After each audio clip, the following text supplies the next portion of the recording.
Goeiemôre almal. Môre. Sjoe, hier is 'n groot opgewondenheid wat vanoggend hier heers. Dit is sommer heerlik. Dit is my lekker om te weet julle kuier sommer so lekker saam as 'n familie hierso. Weet, dit is so lekker jy kan kom en jy kan kuier en jy kan hoor hoe gaan dit met mekaar. En wat 'n voorreg dat ons weer vandag hier kan wees om met mekaar te kuier, nê, dat die Here ons hier bymekaar gebring het. Ek is baie opgewonde vir vandag se diens. Ek weet die Here gaan vir ons 'n baie spesiale boodskap bring. Maar kom ons staan eers en dan sing ons die eerste liedjie.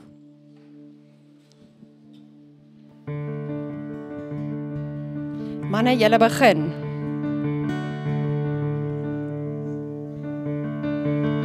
Men of faith rise up and sing of the great and glorious King.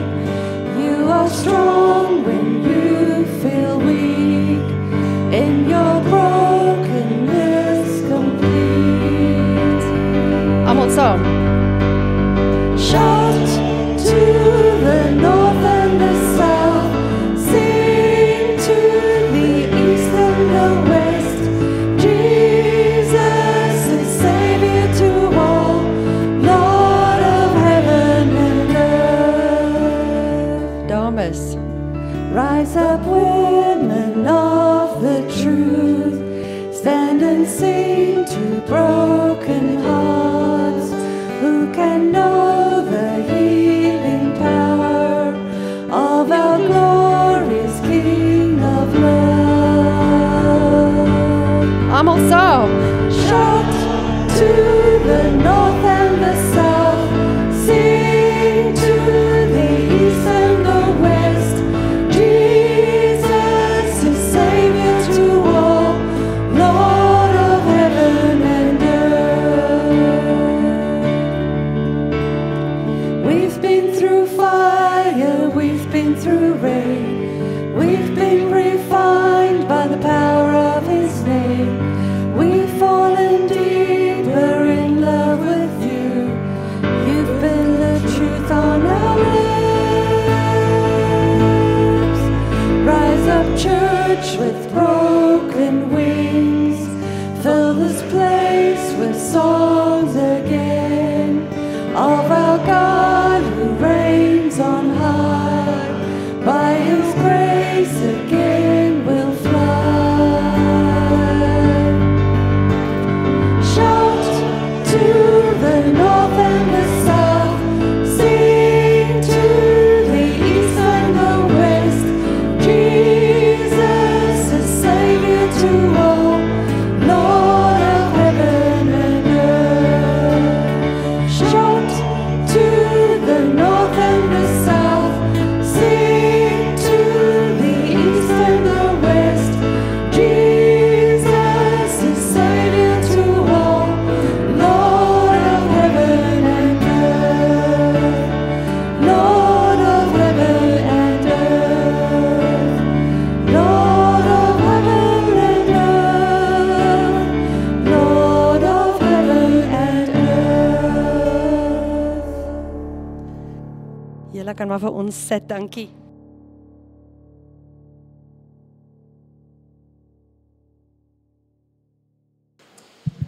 Oh, dit was so lekker. Ek wil sommer weer sing. Dit was nou regtig. Ek hoor julle deur my oorfone. Imagine net hoe opgewonde is daar die Here daarbo om te hoor. Ons loof en prys hom so lekker saam as 'n Christen familie. Nou ja, ons het hierdie week, okay, voor ek by die eerste skyfie kom, wil ek net sê baie dankie vir julle almal wat so getrou die julle online lidmaatskapvorms ingestuur het. Dit maak dit vir ons so maklik. Ons weet die inligting is nou reg en ons weet dat as ons jou actually geluk wens op jou verjaarsdag, dan is dit die regte dag. So vandag op daai noot het ons hierdie week 4 verjaarsdae gehad. Mia? En Mia gaan nou vir ons, vir die verjaarsdag wat hierdie week gewees het, gaan sy ietsie spesiaals uitdeel. So as jy verjaar het hierdie week, dan wil ek jy moet gou opstaan dat Mia vir jou net ietsie spesiaals gee. Daar is hy. Ek weet dit was Elna. Tannie Elna het verjaar. En Levaan daar agter, jy kan vir hulle sjokolade vat. Daar sy, en ek weet Aiden, jy het ook verjaar hierdie week, nê? En wat 'n voorreg om te weet dat die Here ons nog 'n dag, vir julle nog 'n dag gespaar het, dat julle sy werk kan doen, en dit is rarig, dit is Dit moet nie embarrassing wees om te verjaar nie, dit moet lekker wees, want dit is 'n fees, dat die Here vir jou nog 'n dag gee om sy werk te doen. Daar sit Tannie Elna. En dan hierdie kant sit Aiden. Aiden, staan jy gou op, dan kan Mia vir jou daar agter. Nee, nie jy nie. Daar agter. Om jog trek sommer net jou been. So ons wil net vir julle sê baie geluk met julle verjaarsdag. Ons hoop julle het 'n wonderlike week gehad en ons hoop dat julle regtig weet net oneindige liefde en genade van die Here ervaar het. Dan kom ons by die volgende ding is ons musiekbediening. Nou ja, julle mense, hierdie mense wat hier voor staan, wil ons eers sê baie dankie. Hulle oefen elke week. Hulle is vroeg in die oggend hier. Hulle slaan die musiektoerusting op sodat ons almal lekker kan saam sing. Die skyfies word uitgewerk, die klank word uitgewerk. Maar ek wil graag vir julle hê, hulle partykeer soek hulle ook net so bietjie van 'n asemteug. So ons wil julle uitnooi vir enige iemand wat dalk belangstel. Jy hoef niks te weet nie. Jy hoef niks te weet nie. As jy voel die Here druk op jou hart om iets nuuts te kom leer. David gaan jou mooi leer. Hy gaan vir jou baie mooi leer, stap vir stap. Hy's baie geduldig, hy's baie rustig en hy antwoord al jou vrae. Dit maak nie saak hoe eenvoudig dit is nie. So, asseblief, as jy voel dit druk op jou hart om te kom help met die musiekbediening, kom praat met David en of selfs met my, dit maak nie saak nie. Ons soek mense wat dalk belangstel in live streaming of video editing, as jy voel, dis iets wat jy wil leer. Miskien audio engineering, ek weet dis Engelse woorde, maar ek het nie die Afrikaans uit dit nie. Audio engineering, en dit gaan nou maar net om die klank te meng daar agter en seker te maak, jy weet, die een sing nie hard nie, die ander een skree nie in jou oor nie. Of dalk as jy voel jy kan, jy weet, 'n klokkie lui en jy kan nie voorkom staan of 'n musiekinstrument, enige musiekinstrument. Jy weet, ons is almal op 'n leerproses en ons leer saam. En jy hoef nie bang te wees nie. Ons gaan jou nie alleen hier voorlos nie. Ek beloof, ons sal saam met jou die pad stap tot jy voel reg. So as jy voel die Here druk op jou hart, kom praat met David, dat ons net, dat ons 'n bietjie ons talente kan gebruik, tot eer van die Here. Goed, en dan volgende is, soos julle weet, het ons hierdie Saterdag weer 'n boereworsrol verkope. Dit is net 'n bietjie fondse in te samel, sodat ons die venues en almal wat weet kan betaal, waar ons nou hier by mekaar kom op 'n Sondag, want dit is lekker warm hier binne. As jy voel, ons het 5 mense nodig. Ons het 3 mense nodig, wat 1 werk met die geld, 2 maak die boereworsrolletjies, sit hulle aan mekaar, en dan 2 braaiers. So as jy voel, jy's lus om 'n bietjie te kom braai, hierdie Saterdag, om saam fondse in te samel, kom gesels met my, en dan kuier ons lekker Saterdag om die braai daar by die boereworsstalletjie. Goed, dan Woensdag het ons weer ons Bybelstudie, ons is nog steeds besig met 2 Timoteus, waar ons lekker die woord van die Here oopbreek, en kyk wat 'n skatte het hy vir ons daar weggesteek. Dan disipelskap het ons môre aand. Jan, môre aand. Môre aand is die disipelskap wat ons gaan leer hoe om vissers van mense te wees, hoe om uit te reik vir ander mense, hoe om vir hulle te vertel van die Here. Want dit is partykeer 'n moeilike vraag, jy weet, as jy daar kom en iemand het skielik 'n gesprek met jou en jy weet nie waar om te begin nie en jy weet nie waar om te gaan nie. Hoe antwoord ek dit? En daar gaan ons 'n bietjie leer hoe om vissers van mense te wees. Dan hierdie donderdag, soos julle weet, is dit Hemelvaartdiens. Ons het 'n diens 7 uur die aand in die onderste saal, in ons oorspronklike saal, het ons 'n Hemelvaartdiens. So kom join ons asseblief vir ons Hemelvaartdiens, want dit is rarig. Dit is een van die grootste gebeurtenisse, jy weet, en ek dink dit sal goed wees as ons as 'n gesin, 'n Christenfamilie, dit saam kan vier en saam daarna kan luister en bietjie daaroor herdenk ook. En dan die laaste skyfie wat ek het is, die 1 Junie het ons 'n spesiale gasspreker wat met ons gaan kom gesels, wat kom preek. Dani Maree gaan vir ons die 1 Junie kom boodskap gee. En ek weet hy lê baie na aan baie van ons harte, maar ek weet ook hy lê baie naby aan die Here se hart. En ek weet hy het vir ons 'n ekstra spesiale boodskap wat hy wil bring. So die 1 Junie het ons vir Dani Maree as gasspreker. En dit is al. Nou gaan ons die offergawes neem. Ons het 2 pragtige jong dames wat gesê het hulle gaan vandag vir ons die offergawes opneem. Dankie julle.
Môre almal. Deel van ons prosedure om afhanklike kerk te wees is ook om ons leraars in te bevestig. Ons het nominasies gekry, ons weet dis Jan en Ludik, en dan sal ons ook volgende Sondag die in bevestiging doen van hulle. Vir almal wat geldjies bydra, elektroniese oorbetaal, regtig diep uit my hart uit, baie dankie daarvoor. Ek weet, baie van ons bestuur van die fondse lê nog by Howick. Die trustaktes is besig met ons goed, hulle is alles ingedien. Dit vat net, ek sal sê, besonders lank, omdat daar reëls is wat verander.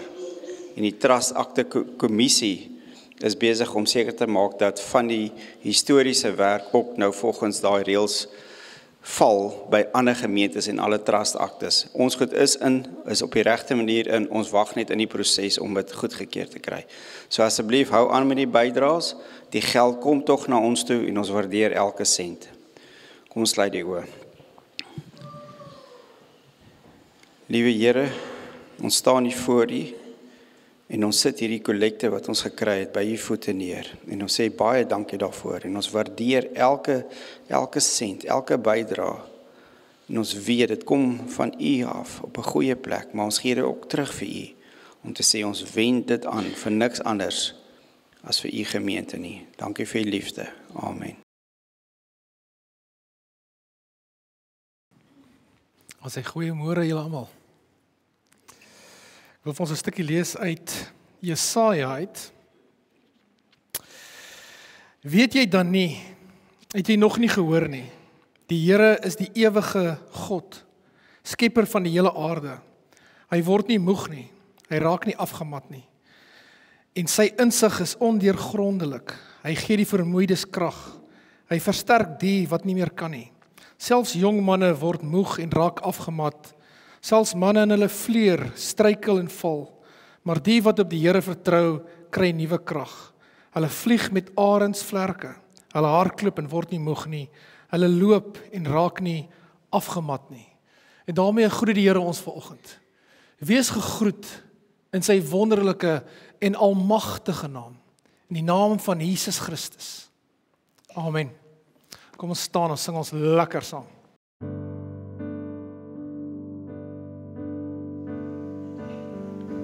Here, U is my lewe, ek ken die veilige waarde elke dag. Here, U is my vrede, as die storm so my voet met pret krag. En as ek val, is U by my, U het betaal, en ek is vry. Daarom sing ek, daarom gee ek U my stem, daarom juig ek saam met snaar en instrumente, daarom bring ek U my dank, sing ek heel dag lang.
As ek die hemel aanskou, die werke van die hande, maan en sterre aanskou, dan voel ek so gering, Heer. Wat is die mens dan dat U aan hom dink? Wat is die mens dan dat U na hom omsien? U laat ons hier so die werke van U hande, dis aan ons onderwerp. Die see, die lug, die lande, wat is die mens dan dat U aan hom dink? Wat is die mens dan dat U na hom omsien? O Heer, ons Heer, hoe wonderbaar U naam, o Heer, ons Heer, Jy gaan beroem sy naam, o Heer, ons Heer, hoe wonderbaar U naam, o Heer, ons Heer, Jy gaan beroem sy naam. As ek die hemel aanskou, die werke van die hande, maan en sterre aanskou, dan voel ek so gering, Heer. Wat is die mens dan dat U aan hom dink? Wat is die mens dan dat U na hom omsien? U laat ons hier so die werke van U hande, dis aan ons onderwerp. Die see, die lug, die lande, wat is die mens dan dat U aan hom dink? Wat is die mens dan dat U na hom omsien? O Heer, ons Heer, hoe wonderbaar U naam, o Heer, ons Heer, Jy gaan beroem sy naam, o Heer, ons Heer, hoe wonderbaar U naam, o Heer, ons Heer, Jy gaan beroem sy naam. Ons roem U naam, ons roem U naam.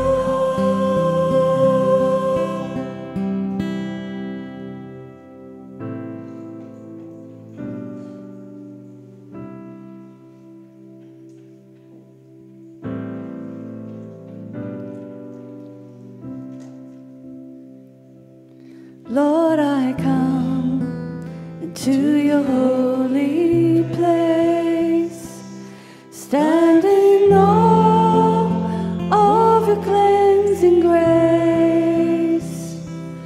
Who am I that You would care for me? I glorify the One who died for me. Glorify, glorify, let Your name be lifted up and glorified. Let the earth tremble at Your name. Let Your name be lifted up and glorified.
Almagtige Vader, hoe groot is U, almagtige God?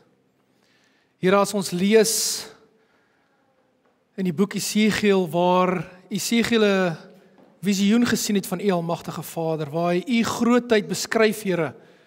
En ons lees ook in Openbaring, almagtige God, waar ons ook lees van U grootheid, almagtige Vader, waar die lewende wesens dag na dag U aanbid, almagtige God, waar hulle sê, waardig, waardig, waardig is die Lam van God. Waardig is die een wat op die troon sit. Waardig, waardig, waardig. Here, net so buig ons voor U vanoggend, almagtige God.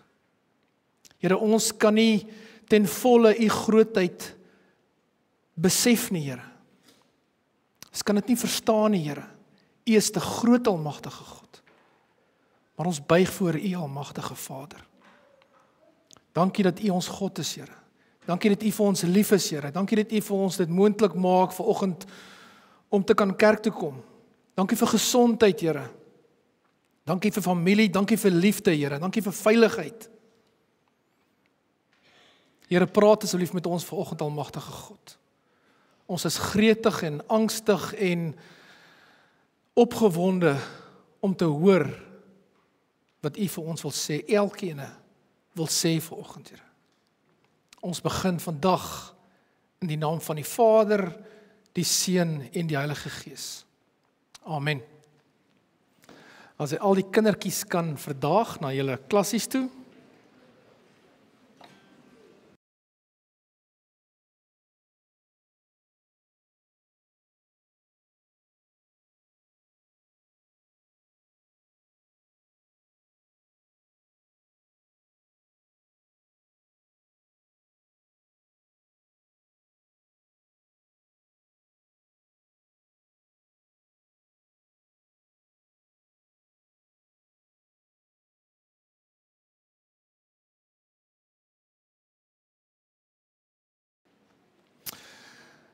So vandag se boodskap is, ons dien 'n almagtige God. En vandag gaan ek gaan 'n poging aanwend. Dis regtig net 'n poging. Ek gaan 'n poging aanwend om God se grootheid vir julle te wys. Maar dis 'n poging.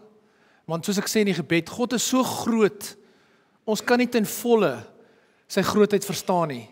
Enige vorm van teologie of studie is maar 'n fraksie van God se grootheid. So ek gaan vandag my beste probeer, ek gaan 'n poging aanwend om vir julle te wys hoe groot en almagtig is God. Die skriflesing is Eksodus 7 vers 14 tot 12 vers 30. Dit is 6 hoofstukke. So ek gaan nou nie al 6 hoofstukke lees nie. Maar ek gaan dit bymekaar vat. So in vandag se skrifgedeelte speel af in Egipte. Ons ken die verhaal baie goed. Gaan nou die 10 pla. Dit is ons baie bekend vir ons ken dit baie goed. Dit speel af voor en gedurende die 10 pla.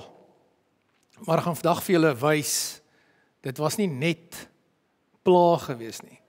Ons het altyd toe ons die verhaal gehoor het, toe ons nog 'n kind was, dan hoor ons net die weergawe van pla, maar ek gaan vandag vir julle die dieper prentjie of die groter prentjie gee van wat het eintlik gebeur voor en gedurende die 10 pla. Soos ek sê, ons ken die verhaal baie goed. Die Israeliete is in Egipte en hulle is in slawerny, hulle is onderdruk deur die Egiptenare. En dan bid hulle bid na God toe. Hulle roep uit vir redding. En dan hoor God hulle roepgebede, hulle smeekgebede. God hoor dit en dan stuur God 'n boodskapper vir Moses om hulle te gaan uitlei uit Egipte, uit slawerny uit. Baie bekende skrifgedeelte.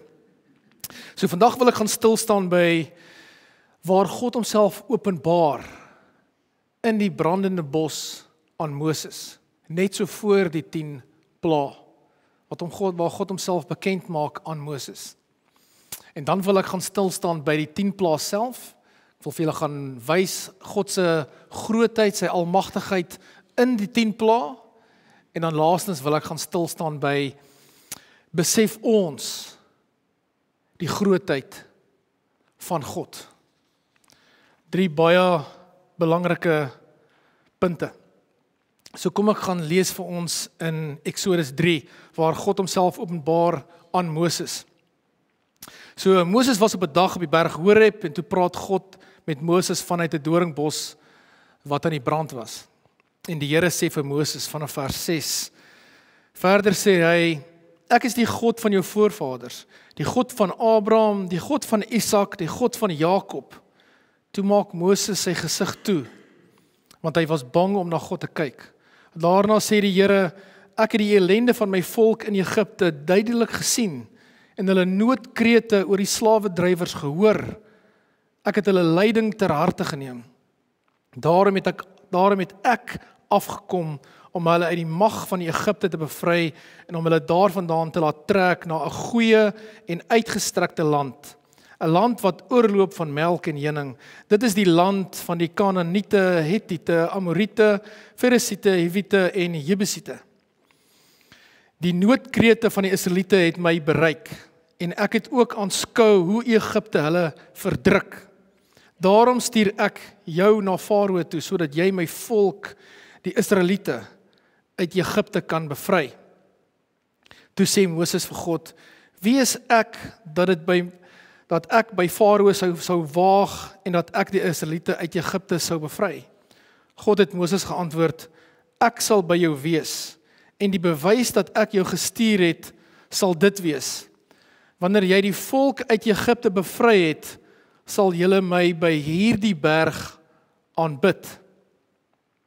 Daarna sê Moses vir God, sê nou maar ek kom by die Israeliete en ek sê vir hulle, die God van julle voorvaders het my na julle toe gestuur en hulle vra vir my, wat is sy naam? Wat moet ek dan vir hulle sê? Toe sê God vir Moses, ek is wat ek is. Jy moet vir die Israeliete sê, ek is, het my na julle toe gestuur. Verder sê God vir Moses, jy moet ook nog vir die Israeliete sê, die Here, die God van julle voorvaders, die God van Abraham, die God van Isak, die God van Jakob, het my na julle toe gestuur. Dit is ewig my naam. Dit is die naam waarmee ek aangeroep moet word van geslag tot geslag. Baie bekende skrifgedeelte, nee. So dis 'n fantastiese verhaal. So ek gaan hom 'n bietjie uitmekaar uittrek soos ek gaan.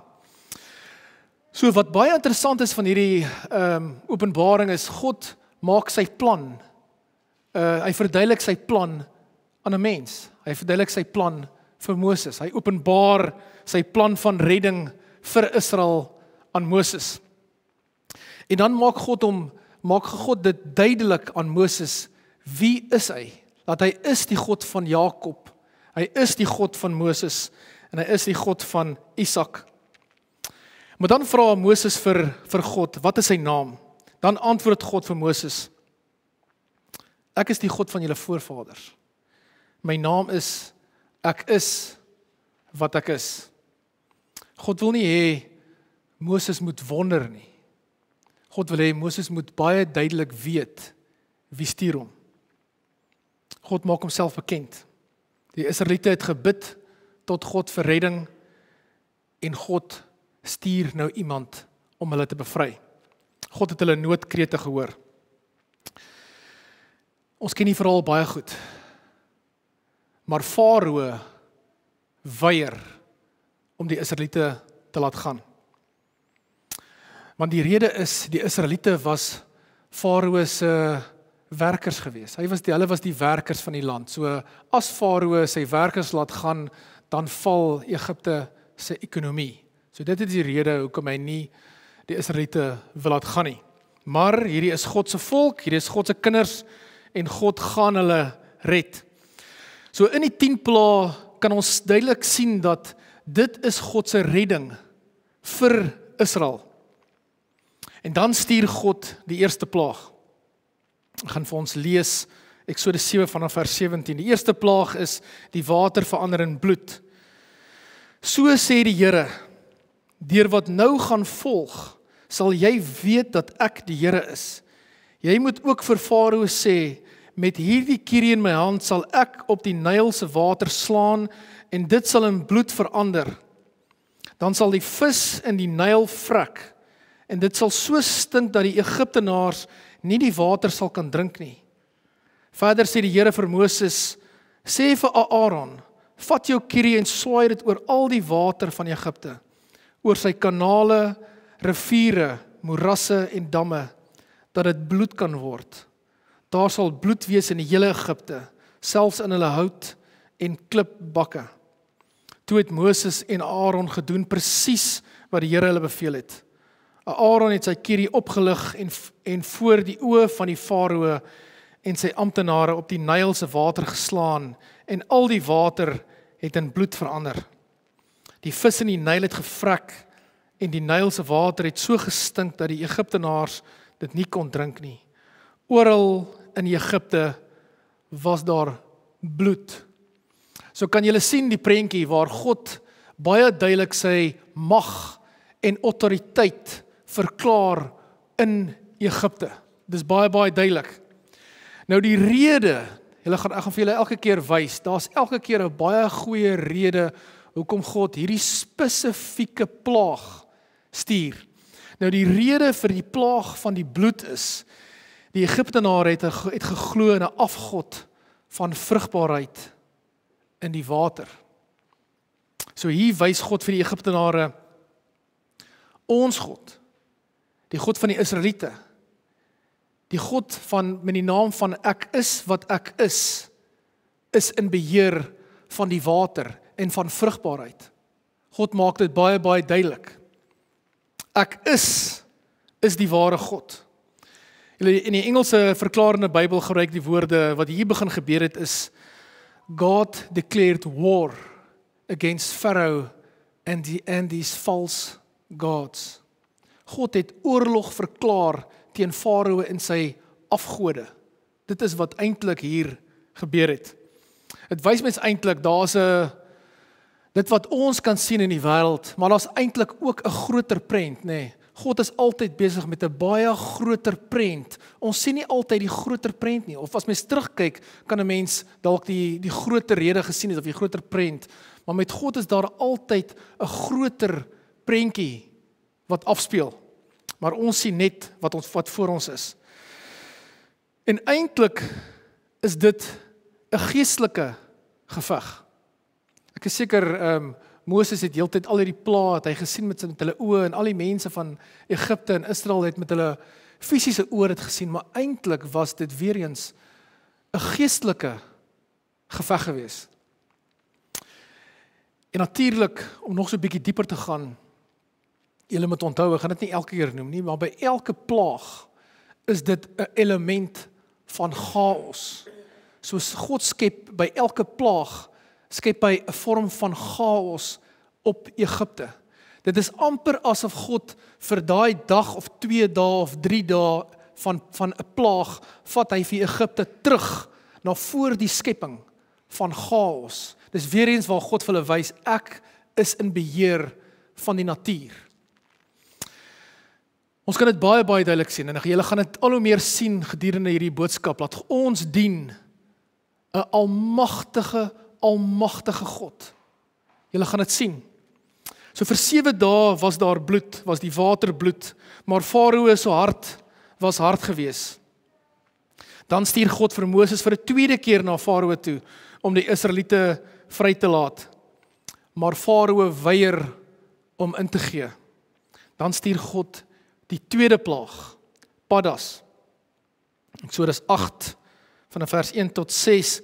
Daarna sê die Here vir Moses, gaan sê vir die Farao, so sê die Here, laat my volk gaan om my te dien. As jy weier om hulle te laat gaan, sal ek jou hele gebied met 'n padda plaag tref. Die Nyl sal wemel van al die paddas. Hulle sal uitspring en in jou paleis kom, in jou slaapkamer, op jou bed, in jou amptenare se huise, tussen jou mense, in jou bakoonde en in jou skottels. Die paddas sal op jou en op jou mense en al jou amptenare spring.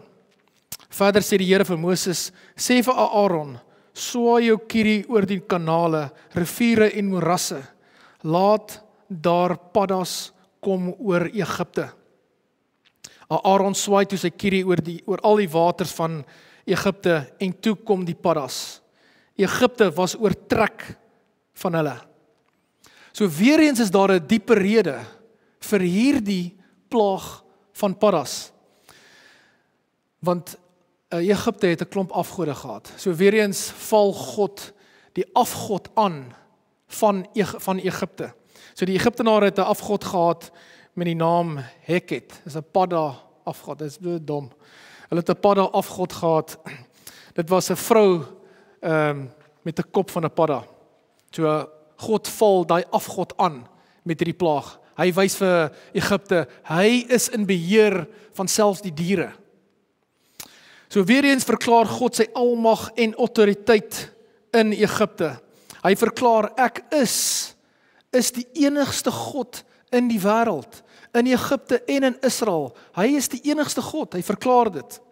Hy wys vir die Egiptenaar, hierdie padda afgod van julle is 'n valse afgod. Ek is die ware God van die wêreld. Dan stuur God vir Moses vir 'n derde keer na Farao toe. Maar Farao weier om in te gee. Dan stuur God die derde plaag na Egipte toe. En die derde plaag is muggies. Eksodus 8 vanaf vers 16. Daarna het die Here vir Moses gesê, sê vir Aaron, swaai jou kierie en slaan op die grond dat daar muggies oor die hele Egipte kom. Hulle twee het toe so gemaak. Aaron het die kierie geswaai en op die grond geslaan. En mens en dier was oortrek van die muggies. In die hele Egipte het elke krieseltjie stof 'n muggie geword. Die towenaars het dieselfde probeer doen met hulle towerkunste, die keer om muggies voor te bring, maar hulle kon nie. Mens en dier was oortrek van die muggies. Toe sê die towenaars vir die Farao, dit is die vinger van God. So selfs die towenaars het begin agtergekom, hier is iemand wat baie hoër en baie kragtiger is aan die werk hierso. Hierso is 'n God wat baie sterker is as al hulle afgode. Selfs die towenaars het dit begin agterkom. Weereens is dit 'n geestelike geveg. God val die afgod aan van Egipte. Die mense en diere was vol muggies. En julle kan julleself net indink, hoe reageer 'n dier as daar honderde, duisende muggies oor sy hele lyf is, by sy oë, hy raak mal. Hy raak heeltemal die mekaar en hy begin rondhardloop. Dis wat begin gebeur het. Alle vervoer en werk het tot 'n stilstand gekom. En Farao se towenaar se eie woorde was, hierdie was die werk van God. Selfs hulle erken dit. Met ander woorde, die towenaars het hulle grense bereik van hulle vermoë met towerkunste. Tot hiernatoe. Hulle kon nie verder gaan nie. So God wys vir Egipte, ek is die ware God van Egipte, van Israel en van die hele wêreld. Hy verklaar sy autoriteit en almag in Egipte. Die God van Israel is in beheer. Daar is geen ander God soos ons God nie. God wys dit vir hulle. Dan stuur God vir Moses na Farao toe. Moses moet weer met Farao gaan praat. Maar weer eens weier Farao. Farao skop vas. Hy weier om in te gee. En dan kom die vierde plaag. Die plaag van steekvlee. En ek weet nie of een van julle al deur 'n steekvleeg gesteek is nie. Dit is nie speletjies nie. Eksodus 8 vanaf vers 20. Daarna het die Here vir Moses gesê, staan môreoggend vroeg op en gaan wag vir die Farao by die water. En die Here het geweet waar gaan Farao die volgende dag loop. Hy sal juis op pad wees soontoe. Sê vir hom, so sê die Here, laat my volk gaan om my te dien, want as jy my volk nie laat gaan nie, sal ek steekvlee op jou loslaat, op jou amptenare, op jou mense in jou huise, in die huise van die Egiptenaars, en ook op hulle lande sal dit swerm van die steekvlee. Maar die dag sal ek 'n uitsondering maak van die Gosenstreek waar my volk woon. Die Jode het gewoon in die Gosenstreek, deel van Egipte, maar in die Gosenstreek, apart van die Egiptenare af. Daar sal nie 'n enkele steekvlieg wees nie, dat jy kan besef dat ek, die Here, in die land is. Ek neem my volk in beskerming, joune nie. Net môre sal hierdie wonder gebeur. Die Here het dit toe gedoen. Groot swerms steekvliee het in die paleis van die farao ingekom, in die huise van die amptenare en oor die hele Egipte. Die land is daardeur lam gelê. So weer eens is daar 'n baie goeie rede vir hierdie plaag. En die rede vir hierdie plaag van steekvliee is, God val weer eens een van hulle afgode af. Ek weet nie of julle al gesien het, maar gee mens baie keer daai prentjie van in Hindoeïsme. As jy in hulle bidkamertjie instap, dan is daar 40, 50 beeltjies, 40, 50, 60 afgode wat hulle aanbid. Dit is maar presies wat hier gebeur het in Egipte. Egiptenare het verskriklik baie afgode gehad. En dan begin God hulle een vir een aanval. En nou hier sien ons waar God weer eens een van hulle afgode aanval, die God met die naam Joashet. En so word die huise en groente en vrugte gevul met vliee en met al die siektes wat saam met die vliee kom. God wys vir die Egiptenare, die God van die Israeliete is die ware God, nie julle valse afgode nie. Ons God is die ware God. Mense, ons dien 'n almagtige God. Soos ek in die begin gesê het, hierdie is maar 'n poging. God is te groot. Ek kan nie vir julle sy volle grootheid wys nie. Hier is maar 'n poging. God is verskriklik almagtig en groot. Ons sal dink na hierdie plaag sal Farao al begin luister. Maar nee, hy weier nog steeds. Hy weier om die Israeliete vry te laat, om hulle te laat gaan. Dan stuur God die 5de plaag. Die 5de plaag is pes onder die vee. Dis Eksodus 9 van vers 1 tot 7. Daarna die Here vir Moses gesê, gaan sê vir die Farao, so sê die Here, die God van die Hebreërs, laat my volk gaan om my te dien. As jy weier om hulle te laat gaan en aan hulle bly vashou, sal die Here sy mag toon met 'n baie swaar pes onder al jou vee in die veld, perde, donkies, kamele, beeste en kleinvee. Die Here sal onderskeid maak tussen die vee van Israel en die van Egipte. Daar sal nie 'n enkele stuk vee van die Israeliete vrek nie. Die Here het 'n tyd vasgestel en hy het gesê, hy sal dit in die volgende dag in Egipte laat gebeur. Die volgende dag doen hy dit toe ook. En al die vee van die Egipte is dood. Maar van die vee van die Israeliete is daar nie een dood nie. Die Farao het navraag gedoen en jou werklik waar nie 'n enkele stuk van die Israeliete se vee is dood nie. So weer eens, soos al die vorige plaae was hierdie geestelik, is 'n geestelike geveg. God val die afgode aan van Egipte. Egipte se perde, donkies, kamele, beeste, skape en bokke is alles dood. En dit is 'n aanval vanaf God gerig op die afgode van Egipte, want Egipte se afgode was beeste, bulle, donkies, koeie en perde. Maar die diere van die Jode word gespaar. Die Here spaar die Jode. Nou vir Moses het dit seker gevoel soos 'n geveg tussen hom en die Farao. Want hy kan mos net met sy normale oë sien. Dit het seker vir hom gevoel, elke keer is dit 'n teenstryd tussen hom en Farao. Elke keer moet hy voor Farao gaan staan en hierdie verskriklike boodskappe oorhandig. Maar eintlik is dit 'n geveg van God af. Dit is 'n geveg tussen God en die afgode. Nee, dit is hoekom ons dit vir God moet gee. As ons in 'n geveg is, of in 'n stryd is, moet ons dit vir God gee. Die Bybel sê mos, raak stil en gee die geveg vir God. Laat God die geveg veg namens jou. Nou vir al die vorige pla is Farao gewaarsku. Maar vir die 6de plaag is daar geen waarskuwing nie. En so stuur God die 6de plaag. Eksodus 9 vanaf vers 8, die plaag van swere. Daarna het die Here vir Moses en Aaron gesê, skep hande vol roet uit 'n oond en laat Moses dit voor die Farao in die lug opgooi.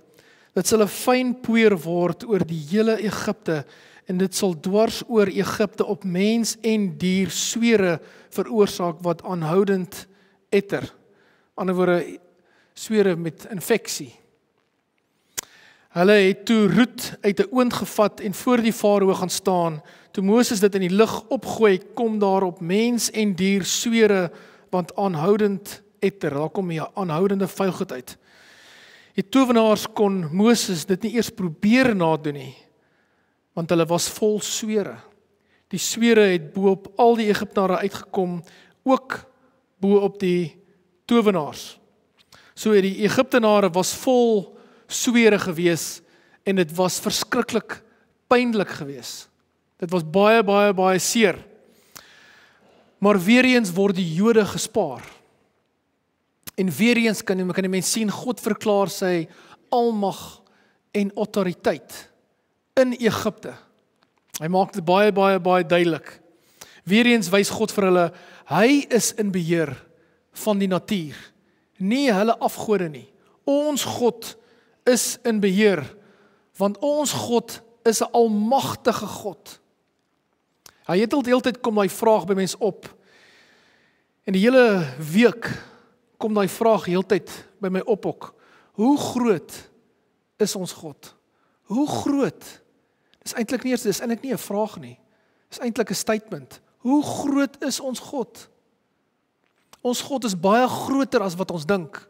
Hy is baie meer almagtiger, baie meer kragtiger as wat ons besef. Hy is die almagtige God van Israel. Dan kom die grootste plaag nog, soos daar nog nooit van tevore gesien is nie. Stuur God die 7de plaag, haal. Ek lees vir ons Eksodus 9 vanaf vers 13. Daarna het die Here vir Moses gesê, staan môreoggend vroeg op en gaan na die Farao toe en sê vir hom, so sê die Here, die God van die Hebreërs, laat my volk gaan om my te doen, anders gaan ek jou hierdie keer met 'n groot ramp tref en jou amptenare en jou mense. Dan sal jy besef dat daar op die hele aarde niemand soos ek is nie. Na regte moes ek nou al my hand uitgesteek het en jou mense met 'n pes van die aarde af uitgewis het. Dit beteken God hou homself terug.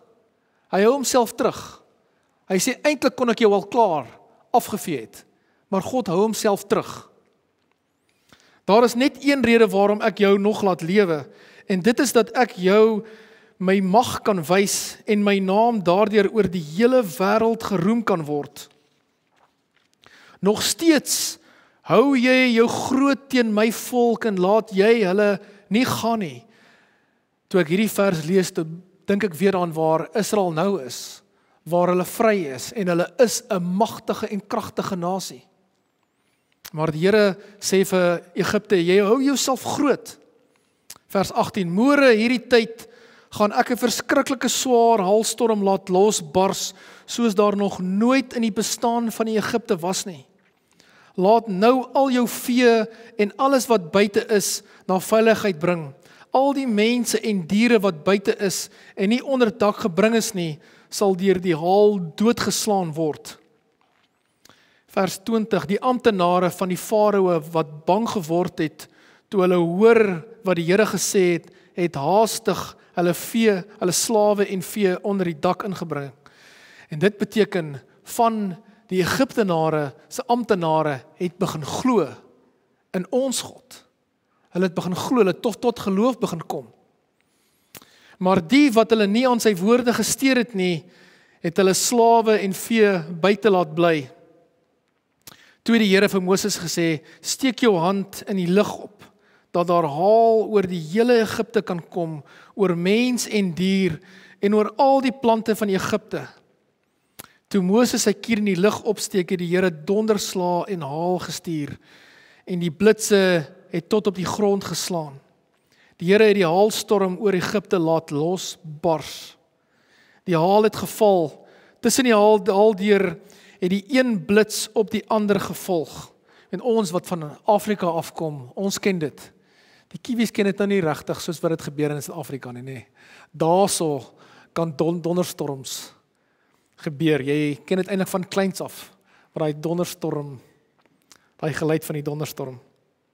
Vers 25. Die haal het die hele Egipte getref. Alles wat buite was, mens en dier, al die plante is deur die haal weggeslaan.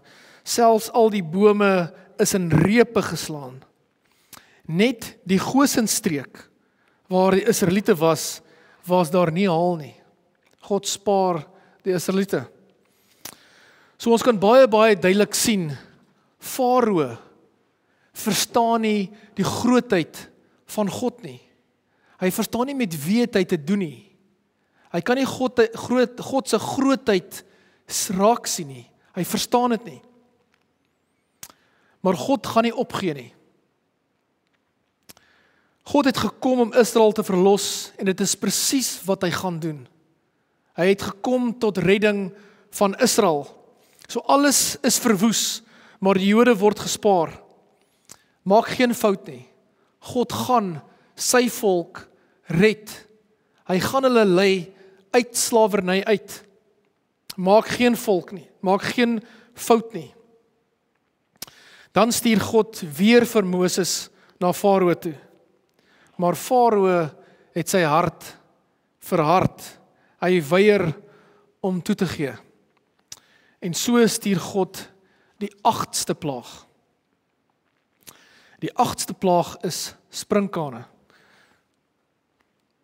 So Moses en Aaron het toe na Farao toe gegaan en vir hom gesê, so sê die Here, die God van die Hebreërs, hoe lank gaan jy nog weier om jou aan my te onderwerp? In ander woorde, hoe lank gaan jy nog weier om te erken, God is die God. God is die enigste God. Laat my volk gaan om my te dien. As jy weier om my volk te laat gaan, bring ek môre 'n sprinkaanplaag oor jou land. Die land sal so toe wees onder hulle, dat 'n mens nie op die grond sal kan sien nie. Hulle sal elke groenigheidjie afvreet wat oorgebly het na die haal, selfs die van elke boom wat weer uitloop. Hulle sal oral in jou paleis wees, in die huise van al jou amptenare en van elke Egiptenaar. So iets het julle en al julle voorvaders nog nooit gesien, vandat hulle in die land is tot nou toe nie. Toe het Moses omgedraai en van die Farao af weggegaan. En vanaf vers 12, daarna het die Here vir Moses gesê, steek jou hand uit oor Egipte, dat daar sprinkane oor die land kan kom, om elke groen sprietjie op te vreet, wat van die haal oorgebly het. Toe steek Moses sy kierie oor Egipte uit, en die Here het daar die hele dag en nag 'n oostewind laat waai, wat die sprinkane aangebring het. Die volgende môre was hulle daar. Hulle het oor Egipte gekom en die hele land volgesit. 'n Yslike groot sprinkaan swarm, soos daar nog nooit tevore was nie, en hierna ook nie weer sal wees nie. Die land was toe onder hulle, en dit was donker. Hulle het elke groen sprietjie in die land opgevreet, en alles wat na die haal aan die bome oorgebly het. Daar het geen groenigheid aan 'n boom of 'n plant in Egipte oorgebly nie. So met die menslike oog sien hulle sprinkane, maar weer eens Hier is weer eens 'n teken waar God val 'n afgod aan in Egipte. Met hierdie plaag val God die springkaan afgod aan, baie snaaks met die naam Osiris. Dis 'n Egiptiese afgod van vrugbaarheid, van mielies en koring. Nou as die vorige plaag nog nie vir Farao laat skrik het nie, hierdie ene het God die hele Egipte plat, kaal gestroop, heeltemal bankrot gelaat. Nou elke keer wanneer God 'n waarskuwing vir Farao gegee het van 'n plaag, dan het dit presies net so gebeur, soos wat God gesê het deur Moses. Maar nog steeds weier Farao om in te gee. Hy wil nie die Israeliete laat gaan nie. En dan stuur God die 9de plaag. 3 dae van donkerte. Die 9de plaag was absoluut verskriklik geweest. Eksodus 10 vanaf vers 21. Daarna het die Here vir Moses gesê, steek jou hand in die lug op. Dan sal dit donker word in Egipte. So donker dat 'n mens dit kan voel. Moses het toe sy hand in die lug opgesteek en 3 dae lank was dit pikdonker oor die hele Egipte. Die mense kon mekaar nie sien nie en 3 dae lank kon niemand iets uitrig nie. Maar in al die woongebiede van die Israeliete was daar lig. So weer eens is hierdie 'n element van chaos. Soos ek gesê het in die begin, is asof God vir Egipte, net vir Egipte, terugvat in trirad, terugvat na 'n oomblik net voor die groot skepping. Nou by die woongebiede van Israel het die son geskyn. Dit wys jou, al hierdie was wonderwerke gewees. Dit was nie as 'n resultaat van 'n gevolg van die diere is dood, dan kom vlee, dan, dis alles was groot wonderwerke van God. En hierso kon mense dit ook baie meer duideliker sien, dat dit was net donker oor Egipte. Net af in die straat, of net so 'n paar kilometer verder, was dit daglig. Maar by Egipte was dit so donker, hulle kon nie eens hulle hand voor hulle oë sien nie. En weer eens, daar was 'n baie goeie rede vir hierdie plaag. Want julle sien, die rede vir hierdie plaag van 3 dae van donkerte is, God val weer eens 'n afgod aan. Dis die afgod met die naam Ra, 'n sonafgod. Dalk het julle dit al gehoor in sekere flieks, gebruik hulle dit. So God wys vir Egipte, ek is wat ek is. Ek is die ware God. Hy verklaar sy almag en autoriteit bo hulle afgod. So selfs hulle afgod moet stil bly. Hulle afgod kan niks doen nie. Ons God is die ware God. Daar is niemand soos ons God nie. Hy wys vir Egipte. Julle afgod Ra is 'n valse God. Ek is die ware God. Want julle sien, ons God het die son gemaak en hy is in beheer van die son en hy kan hom donker maak as hy wil. Ons God is die ware God, want ons dien 'n almagtige God. Maar Farao weier nog steeds. Dan stuur God vir Moses vir 'n laaste keer. So gesê het, weer eens weier Farao om die Israeliete saam hulle diere te laat gaan. En dan stuur God die laaste plaag. Die plaag van die dood van die eerstgeborenes. En dit is seker die ergste van al die 10. Dit is iets verskrikliks. Ek gaan vir ons lees. Eksodus 11 vanaf vers 4. Toe sê Moses vir Farao, so sê die Here, teen middernag sal ek deur Egipte gaan en elke eerstgeborene in Egipte sal sterwe. Van die kroonprins af, die eerstgeborene van die Farao, tot by die eerstgeborene van die slavin wat koring maal, ja, selfs al die eerstelinge van die diere. In die hele Egipte sal daar so gehuil en gerou word, soos nog nooit tevore nie, en ook nie later nie. Maar onder die Israeliete sal niemand iets oorkom nie. Nie 'n mens of 'n dier nie. Dan sal julle besef dat die Here 'n verskil maak tussen Egiptenaar en Israeliet. Nou vanaf vers 29, om middernag het die Here elke eersgeborene van Egipte laat sterf. Van die kroonprins af, die eersgeborene van die farao, tot by die eersgeborene van die kruisgevangene in die tronk, selfs die eerstelinge van die diere. Die farao, al sy amptenare en al die Egiptenare die nag wakker word, het hulle almal bitterlik aan die huil gegaan. Want daar was nie 'n enkele Egiptiese huis sonder 'n sterfgeval nie. Want julle weet, God het vir Moses gesê, die het vir hom die opdrag gegee, julle moet vir die Israeliete sê, hulle moet 'n lam slag en die bloed van die lam, van 'n lam smeer op die deurkosyne van al die Israeliete. En daai nag sal daar net gespaar word. Net die mense sal gespaar word waar daar bloed van 'n lam op die deurkosyne gevind is. Maar waar daar nie die bloed van 'n lam op die deurkosyne gevind is nie, sterf die eersgeborene.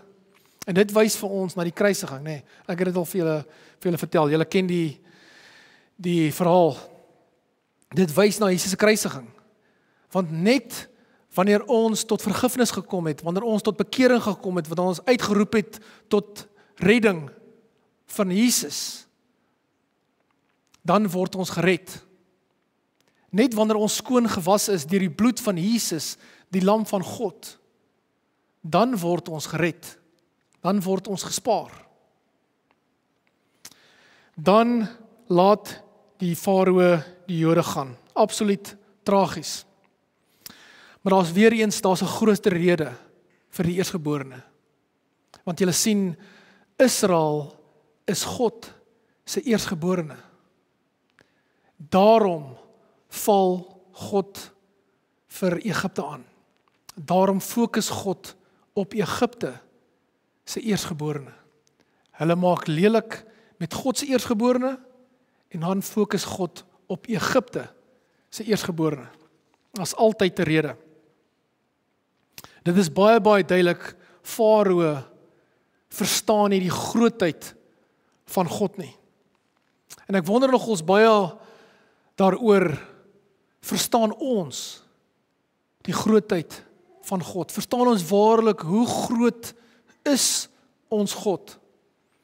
Want julle sien, mens sien dit baie keer op TV, op flieks en in musiek, waar hulle heeltyd vir God verkleineer, of heeltyd God klein maak. Hulle maak heeltyd hulle gee heeltyd daai prentjie van Jesus as 'n klein babietjie. Jesus is nie meer 'n klein babietjie nie. Maar vir een of ander rede doen hulle dit heeltyd op die TV. Hulle maak God klein. Of hulle gee vir God die prentjie van, hy is jou speelmaatjie. God is nie ons speelmaatjie nie. Of hulle gee die prentjie van, God is 'n liefdevolle teddybeertjie. Nou God is liefde, maar God is nie ons speelmaatjie nie. Julle weet wanneer die Heilige Gees met ons praat, dan praat hy in 'n stil, sagte stem. Maar daar is ook die ander kant van God, waar hy sy almag en krag en autoriteit wys vir die wêreld. God is nie ons speelmaatjie nie. Dalk verstaan die wêreld nie hoe groot God is nie. Dalk kry ons nie die volle prentjie van God se grootheid nie. Want julle weet, die Bybel is genoeg om ons te vertel van God en van God se karakter en om ons tot redding te bring. Dis genoeg. Maar al die vorms van teologie, al studeer ons hele lewe lank en al die gesprekke oor God is maar 'n fraksie van God se grootheid. Is maar 'n fraksie. God is te groot. En daarom is dit vir my 'n goeie ding as ek sekere dele van die Bybel nog nie verstaan nie. Vir my is dit 'n goeie ding. Want vir my is dit 'n teken dat God is bo my vuurmaakplek. Dit wys vir my ek het te doen met goddelike dinge. Dit is vir my 'n goeie teken as ek nie alles verstaan nie. Want hierdie is die dinge van God. En dit wys na die grootheid en die almag van God. God het in hierdie 10 plaae sy almag, autoriteit en krag op 'n vertoonkas gesit voor Israel en Egipte, laat hulle almal dit kan sien. Hulle almal het met hulle monde oop en met van verwondering gestaan en kyk na al die plaae, na God se grootheid, sy almagtigheid en krag. Hoe erg is dit julle? Dat Farao sien al hierdie plaae en nog steeds weier hy om voor God se voete te val. Hoe erg is dit? Heel duidelik verstaan Farao nie met wie hy te doen nie. Heel duidelik verstaan Farao nie, hy het te doen met die God van alle gode nie. Heel duidelik verstaan Farao nie, hy het te doen met sy maker. Hy veg eintlik teen sy eie skepper. Heel duidelik verstaan Farao dit nie. Hoe groot is ons God? Hoe groot is ons God? Ons God is almagtig. Kom ek maak klaar. Vandag het God vir ons gewys, God het alles gemaak. En God is in beheer van alles. God is in beheer van die natuur. God is in beheer van jou lewe. En God het vir ons gewys, hy is 'n God van almagtigheid en van krag. Hy is ook 'n God van liefde. Ek wil eindig met Psalm 136 tot en met 16. Aan sy liefde is daar geen einde nie. Is wat die skrywer sê, van God se hart af na Israel toe. Hoe het hy Israel bevry? God se liefde vir Israel. Israel het geroep, hy het gebid na God toe en God antwoord hom. God kom tot redding vir Israel. Aan sy liefde is daar geen einde nie. Loof die Here, want hy is goed. Aan sy liefde is daar geen einde nie. Loof die oppermagtige God. Aan sy liefde is daar geen einde nie. Loof die magtigste van alle maghebbers. Aan sy liefde is daar geen einde nie. Hy het magtige dade gedoen. Hy alleen. Aan sy liefde is daar geen einde nie. Hy het die hemel met soveel insig gemaak. Aan sy liefde is daar geen einde nie. Hy het die aarde op die waters gevestig. Aan sy liefde is daar geen einde nie. Hy het die groot hemelligte gemaak. Aan sy liefde is daar geen einde nie. Die son om te heers oor die dag. Aan sy liefde is daar geen einde nie. Die maan en die sterre om te heers oor die nag. Aan sy liefde is daar geen einde nie. Hy het die Egiptenaars getref met die dood van hulle eersgeborenes. Aan sy liefde is daar geen einde nie. En Israel onder hulle uitgelei. Aan sy liefde is daar geen einde nie. Met sy groot mag en krag. Aan sy liefde is daar geen einde nie. Hy het die Rietsee in 2 gekloof. Aan sy liefde is daar geen einde nie. En Israel daardeur laat trek. Aan sy liefde is daar geen einde nie. Maar die Farao met sy leermag in die Rietsee gestort. Aan sy liefde is daar geen einde nie. Hy het sy volk deur die woestyn laat trek. Aan sy liefde is daar geen einde nie. Mense, ons dien 'n almagtige God. Amen. Kom ons bid.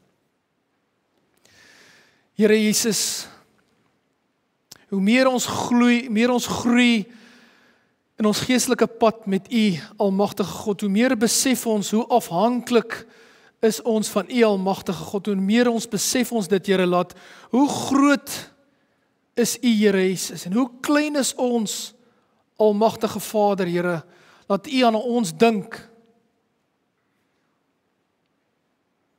Here, ons sien maar net ten dele, Here. Ons sien maar net ten dele van U grootheid en U almagtigheid, Here. Here, U is verskriklik almagtig. Daar is niemand soos U nie, Here, niemand nie. Here, ons wil vandag, net soos wat in die hemel, Here, net soos al die miljoene engele, wil ons buig voor U troon, almagtige Vader.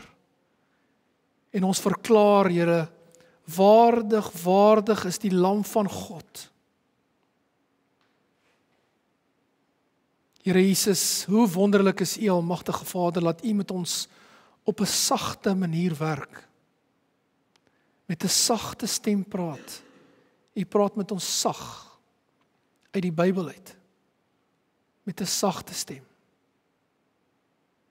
Maar ons kan ook lees van U kragtige werke in die Bybel. Here, dankie dat ons kan weet dat U is in beheer, nie ons nie. Here, en omdat U in beheer is, kan ons heeltemal dit oorlaat vir U. Ons kan oorgee vir U. Here, en daarom hoef ons nie te skrik oor wat gebeur in die wêreld nie. Ons hoef nie te skrik van oorloë of wat gebeur in ander lande nie. Ons hoef nie te skrik van oorstromings nie. Want U is in beheer. U skrik nie vir afgode nie. U skrik nie vir natuurrampe nie. U skrik nie. Want U is wonderbaar en almagtig. Ons verklaar dit vandag, almagtige God. Here, selfs hierdie gebed en selfs hierdie preek is maar 'n fraksie, Here. Dis maar 'n poging. U is verskriklik almagtig, Here. Here, ons bid dit in U groot en almagtige naam.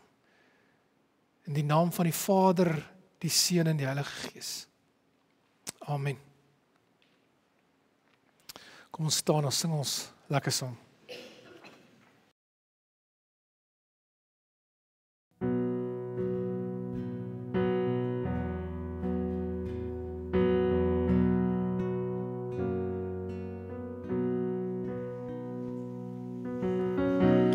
Here seën jou en bewaar jou, skyn sy aangesig oor jou, mag hy genade bewys. Die Here draai sy gesig na jou, mag hy jou vrede gee.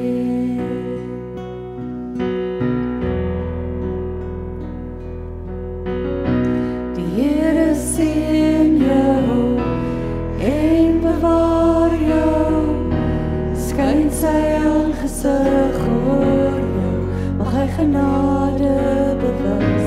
Die Here draai sy gesig na jou, mag hy jou vrede gee.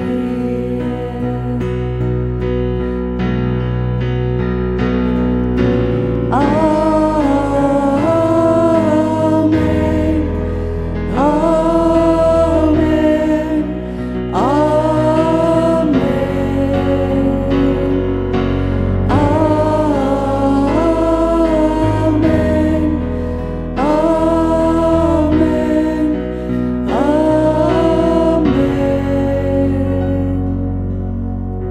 Die Here seën jou en bewaar jou, skyn sy aangesig oor jou, mag hy genade bewys. Die Here draai sy gesig na jou, mag hy jou vrede gee.